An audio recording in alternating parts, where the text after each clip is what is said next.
السلام علیکم.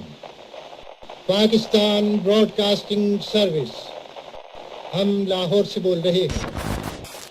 13 اور 14 اگست سن 47 عیسوی کی درمیانی رات 12 بجے ہیں. طلوع صبح آزاد.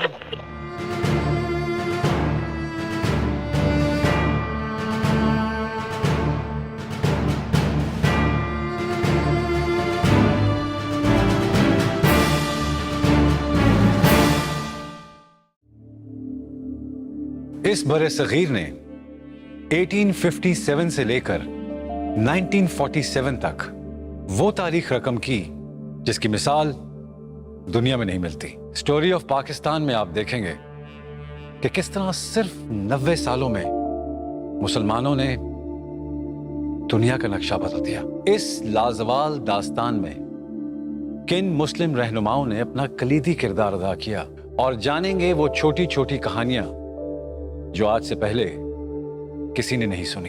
سر سید احمد خان کا مسلمانوں کو بیدار کرنا، مسلم لیگ کا قیام، ہندو مسلم اتحاد کا عروج و زوال، اقبال کا انمول تصور، اور محمد علی کا جناح سے لے کر قائد اعظم کا سفر، لاہور میں رکت آمیز مناظر، اور پھر طلوع صبح آزادی. یہ سب آپ جانیں گے اس سیریز میں.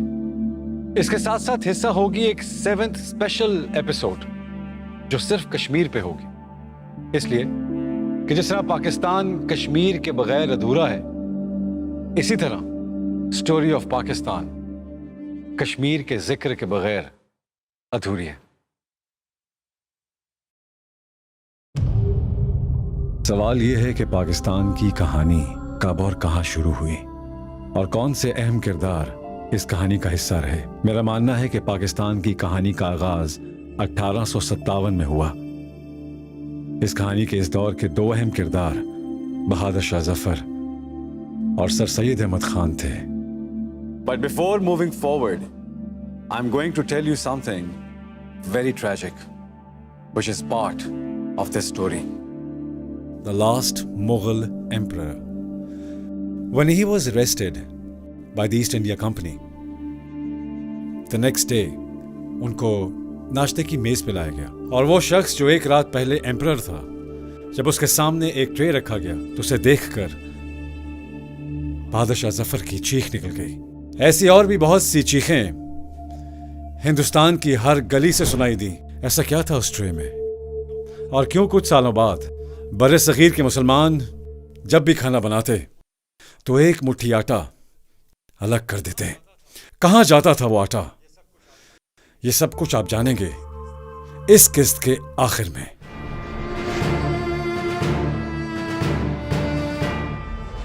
لیکن 57 کے بعد برطانیہ کی حکومت نے براہ راست کنٹرول سنبھال لیا تھا ہندوستان میں. جو بغاوت ہوئی تھی وہ فوج میں ہوئی تھی. پہلے جن فوجیوں نے بغاوت کی سب کو انہوں نے قتل کیا، پھانسیاں دی، اور جو بھاگنے کی کوشش کی ان کو پکڑ کے انہوں نے، کوئی کورٹ مارشل نہیں تھا، بس سامنے گولی مار دو. جو کچھ کسی نے بتایا کہ یہ آدمی شامل تھا، یہ آدمی شامل تھا، کہ ان کے پاس رسے کم پڑ گئے، درخت کم پڑ گئے.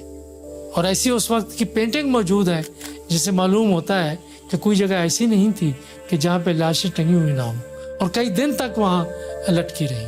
بڑا بربریت کا جو ایک مظاہرہ تھا وہ کیا گیا تاکہ دہشت پھیلے اور آئندہ لوگ انگریز کی حکومت کے خلاف اپنی آواز نہ اٹھا سکیں. So now we know how brutal was British Raj and why Sir Syed Ahmad Khan felt that he has to do something for his fellow Muslims. اگر سر سید احمد خان وہ سب نہ کرتے جو انہوں نے کیا تو آج پاکستان نہ ہوتا. اچھا، پھر اسی دور میں ہم دیکھتے ہیں کہ سر سید احمد خان مسلمانوں کے لیے ایک روشنی کا مینار نظر آتے ہیں. انگریزوں سے مطالبہ کرتے تھے کہ مسلمانوں کو سرکار میں نوکریاں دی جائیں، آپ نے اس قوم کو نمائندگی دینی ہے، نہیں دیں گے تو وہی اسباب پیدا ہوں گے بغاوت والے، یہ آپ کے وفادار نہیں ہوں گے. ان کا حق دیں، انصاف کریں، انصاف کا تقاضا ہے. دیکھیے اس سے پہلے کانسیپٹ ہی نہیں ہے کہ مسلمانوں کے ساتھ پولیٹیکلی اکنامکلی کوئی زیادتی ہو رہی ہے، یا یہ ریئلائزیشن بھی کہ آپ کی کو پیرٹی میں نہیں ڈیل کیا جا رہا ایک سوسائٹی کے اندر. اس کو کہنے کے لیے بھی تو ایک کانشیسنس کی ضرورت تھی، ایک ویژن کی ضرورت تھی، ایک تھاٹ کی ضرورت تھی. ہی واز دا ون جس نے وہ تھاٹ ہمیں دی اس وقت. سر سید احمد خان نے ایک رسالہ لکھا اسباب بغاوت ہند. انہوں نے سوچا کہ جو مسلمانوں کو یہ جو پاور سٹرکچر ہے اسے بالکل ایکسکلوڈ کیا جا رہا ہے. اگر مسلمان پاور سٹرکچر میں نہیں آتا یہ تو بہت پیچھے رہ جائے گا. اور دیکھیں ہندو آگے بڑھ رہا ہے. انہوں نے کہا یہ تعلیم کے بغیر نہیں ہو سکتا. انہوں نے پوری ایک تحریک چلائی، مسلمان محمدن ایجوکیشنل کانفرنس کی بنیاد رکھی، ہندوستان کے کونے کونے میں تبلیغ کی کہ آپ تعلیمی ادارے بنائیں اور تعلیم حاصل کریں، تب آپ آگے بڑھ سکتے ہیں.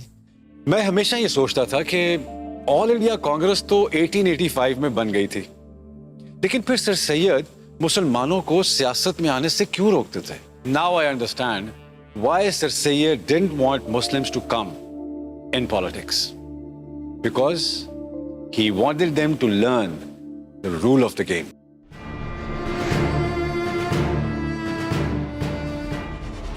ایک انگریز تھا او ایچ ہوم، اس نے کانگریس پارٹی کی بنیاد رکھی. جب اس نے کانگریس پارٹی کی بنیاد رکھی تو سر سید احمد خان نے کہا مسلمانوں کو نہیں اس پارٹی میں نہیں شامل ہونا. کہ انڈین نیشنل کانگریس برصغیر پاک و ہند کی تمام کمیونٹیز کے مسائل کو حل نہیں کر رہی. اور یہیں سے سوال یہ ہوتا ہے کہ سر سید احمد خان نے مسلم قوم کو یہ کہا کہ سیاست میں حصہ لینے کی بجائے اپنی تمام تر توجہ جو ہے وہ آپ اپنی تعلیم کی طرف حاصل کریں. مسلم سائنٹیفک سوسائٹی کی بنیاد رکھی. تو مسلم سائنٹیفک سوسائٹی کا مقصد یہ تھا کہ جو مغرب میں سائنس پہ رسالے میگزین ریسرچ ہوتی ہے ان کو اردو میں ٹرانسلیٹ کر کے مسلمانوں میں عام کیا جائے. سو ٹیم تو بن گئی تھی 1906 میں، لیکن ابھی لمبا سفر باقی تھا. This was the whole movement جس میں بیسیکلی ان کا خیال یہ تھا کہ کس طرح سے آپ اپنی ایک آئیڈینٹی کو ری ایشور کریں، ایک آئیڈینٹی کو ریسٹور کریں اور اپنی جو سبجوگیشن ہے اس کو ختم کریں، اس چیزوں کو ریئلائز کریں and come out of your self isolation. Partition of Bengal was the deciding factor for Muslims to understand that Congress is not sincere with the Muslims of India. اس پر ہم اگلی قسط پر بات کریں گے. اس کے ساتھ ساتھ آپ کو بتائیں گے کہ بی اماں کون تھی اور کیسے فرسٹ ورلڈ وار کے بعد تاج برطانیہ نے بر صغیر کے مسلمانوں کو دھوکہ دیا، اور وہ کون نوجوان تھے جنہوں نے آل انڈیا مسلم لیگ جوائن کی. پر جانے سے پہلے ذرا کہانی کے اندر کی وہ کہانی بھی سنتے ہیں جس کا ذکر میں نے شروع میں کیا تھا. جس وقت بہادر شاہ ظفر کو گرفتار کیا گیا تو 3 شہزادے اس وقت موجود تھے. پھر یہ ہوا کہ ناشتے میں آپ جس طرح سے صبح کو انگریز کو ٹرے میں بسکٹ ہے، چائے ہے، ناشتہ رکھ کے دیتے ہیں، تو صبح کے وقت ٹرے میں اوپر کپڑا ڈالا ہوا تھا اور شہزادے اور شہزادیوں کے سر تھے صرف دل دکھانے کے لیے. ان کے خلاف مقدمہ چلایا گیا 5-6 مہینے کے بعد. اب دیکھیں مقدمہ کیا ہے کہ بادشاہ ہے، مالک ہے ہندوستان کا، اس کہہ رہے ہیں اس نے غداری کی ہے. غداری کے مقدمے میں انہوں نے ان کو عمر قید کی سزا دی اور یہ کیا کہ اس کو ملک سے بھی نکال دو، جلا وطن کر دو. کیا اتنی آسانی سے سر سید نے مسلم قوم کو پڑھا دیا؟ نہیں. غازی پور میں جب مدرسہ قائم کیا تو اس کے لیے چندہ بھی تو چاہیے تھا کہ جو ان کے ساتھ لیڈرز موجود تھے ان کو کہا ٹھیک ہے مسلمان گھرانوں کے پاس پیسہ نہیں ہے دینے کے لیے، فنڈ نہیں ہے، آپ اس طرح کریں کہ 3 ٹائم گھر کا کھانا تو پکتا ہے نا، ایک آٹے کی مٹھی ایک طرف خاتون خانہ ڈال، اور ہر مہینے سر سید احمد خان خود جاتے تھے ہر گھر اور اس کو آٹے کو کلیکٹ کرتے. اس آٹے کو لے کے اس کو ہم دیکھتے ہیں کہ آٹے کو کلیکٹ کر کے اس کو بیچا جاتا تھا. بیچ کے جو پیسے حاصل ہوتے تھے وہ ان اسکولوں کی اس پہ لگایا جاتا. مل کر ایک جھونکا آخر طوفان بنا تھا.